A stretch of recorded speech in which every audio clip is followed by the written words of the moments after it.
بسم اللہ الرحمن الرحیم نحمدہ ونصلی علی رسولہ الکریم اما بعد۔ محترم ناظرین، تفسیر قرآن میں درک کے بغیر آدمی فقیہ کامل ہو ہی نہیں سکتا، اس لیے کہ احکام شریعہ کی اصل بنیاد قرآن مجید ہے۔ تاہم امام شافعی رحمۃ اللہ علیہ کو اس میں امتیاز خاص حاصل تھا۔ تفسیر قرآن مجید پر امام شافعی رحمۃ اللہ علیہ کی خصوصی توجہ کا سبب بظاہر یہ معلوم ہوتا ہے کہ ان کی پرورش اور ابتدائی تعلیم مکہ مکرمہ میں ہوئی، جہاں ترجمان القرآن حضرت ابن عباس رضی اللہ عنہما کا بڑا زبردست اثر تھا، اور آپ رحمۃ اللہ علیہ کے سب مکی اساتذہ اسی حلقے سے تعلق رکھتے تھے۔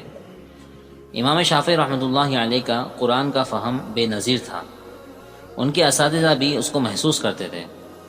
ان کے عظیم استاد حضرت سفیان بن عیینہ رحمۃ اللہ علیہ سے جب تفسیر کے سلسلے میں کوئی سوال ہوتا تو وہ اپنے اس عزیز شاگرد سے پوچھنے کے لیے کہتے۔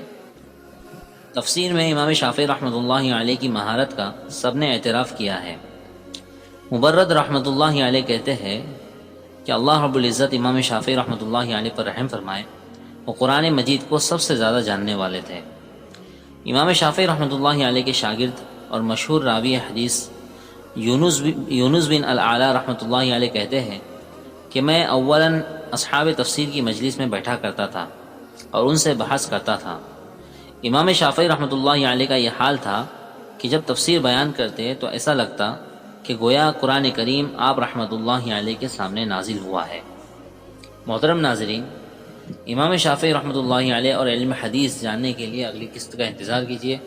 والسلام علیکم ورحمۃ اللہ وبرکاتہ۔